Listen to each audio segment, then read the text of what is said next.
Dear commandos, welcome to बाप mentorship programme. इस session में हम देखेंगे मल्टी कन्फर्मेशन ऑफ बाप आरबी लॉन्ग पैटर्न। जैसे कि हमने मल्टी कन्फर्मेशन हर पैटर्न के लिए लेते हैं, वह उसी तरीके से यहाँ पर भी होगा। तो इसलिए इसमें ज़्यादा मैं समय नहीं दूंगा, लेकिन आपको समझ में ज़रूर आएगा। तो यहाँ पे वॉल्यूम जो होता है, जो भी कैंडल पे हम एंट्री लेने वाले होते हैं। अब जो पहले पैटर्न जो होते हैं आरए के, जो भी पैटर्न होते हैं, वहाँ पे हम पॉइंट 3 पे कैंडल देखते थे, बुलिश प्रेशर या जो भी एंट्री लेते थे। लेकिन अभी हमें पॉइंट 3 पे और पॉइंट 5 पे, दोनों पे फोकस करना है, राइट। तो और ये पॉइंट 4 पे भी अपोजिट एंट्री लेनी होती है, और पॉइंट 3 और 5 पे जो है डायरेक्शन में एंट्री लेनी होती है। तो वो सारी चीज़ें हम देखेंगे यहाँ पे। लेकिन हर जगह पे जहाँ पे भी हम एंट्री ले रहे हैं, उसका जो रिलेटिव वॉल्यूम है वो प्रीवियस कैंडल से या प्रीवियस वॉल्यूम बार से बड़ा होना चाहिए। इतना हमें थोड़ा सा ध्यान रखना है।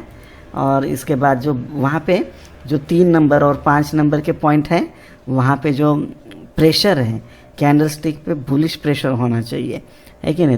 तो ही हम वहाँ पे एंट्री लेंगे। कैसे लेंगे? बुलिश प्रेशर की कैंडल का हाई ब्रेक होने का इंतज़ार करेंगे, और हाई ब्रेक होते वक्त वॉल्यूम भी हाई चाहिए compare to relative volume, right, है कि नहीं। हाई यानी उसके लिए कुछ स्केल वगैरह मोज माप नहीं करना है, डायरेक्टली पिछले वो कैंडल से भी अगर हाई दिखता है कि नहीं, तो भी हम वहाँ पे कर सकते हैं। और मैंने बाकी चीज़ें सिखा दी हैं। यहाँ पे 20 EMA का भी बहुत इंपॉर्टेंस है।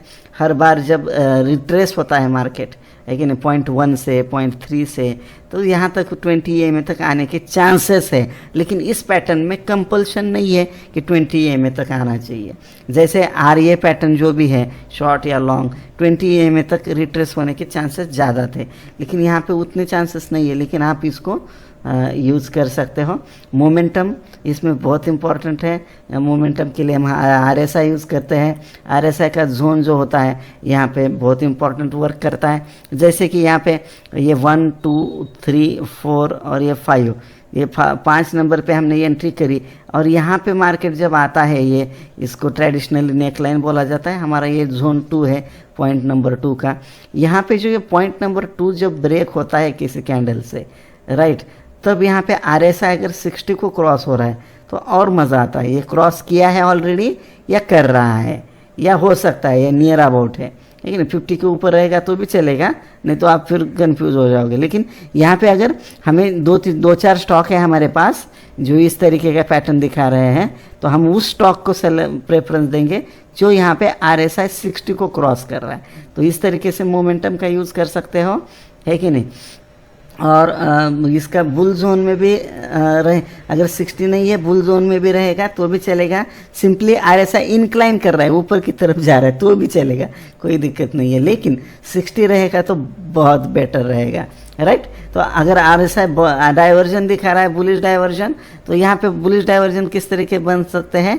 ये 1 और पॉइंट 2 के पास इसी तरीके से RSI आ रहा है, और ये जा रहा है पॉइंट 3 के पास, राइट, ये 2 है, तो यहाँ पे डाइवर्जन बनेगा, है कि नहीं। तो यहाँ पे आके फिर यहाँ पे ये डाइवर्जन का ट्रेंड चलता रहेगा, और यहाँ पे हम एंट्री लेंगे कन्फर्मेशन के साथ, राइट। ये एक हमारा कन्फर्मेशन हो गया।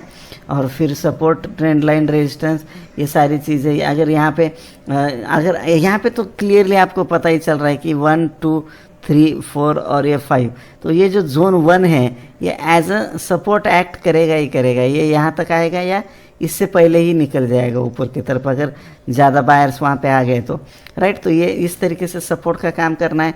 और यहाँ पे जो हेड है, हेड के पास एंट्री लेते समय ये ऐसा मार्केट जा रहा है, तो यहाँ पे एक ट्रेंड लाइन अगर डालेंगे हम, वो ब्रेक पे हम हेड के पास भी एंट्री कर ले सकते हैं। वो कन्फर्मेशन है कि नहीं। बाकी कन्फर्मेशन तो मैंने RA में ही बताया है। हम एंट्री जब लेते हैं, है कि नहीं, 1 बॉटम बाहर, 1 बॉटम अंदर, तो RA पैटर्न इनबिल्ट होते हैं इसमें। तो यहाँ पे उसका भी मैं चर्चा करूँगा आने वाले सेशंस में, ठीक है। तो आपको बहुत सारी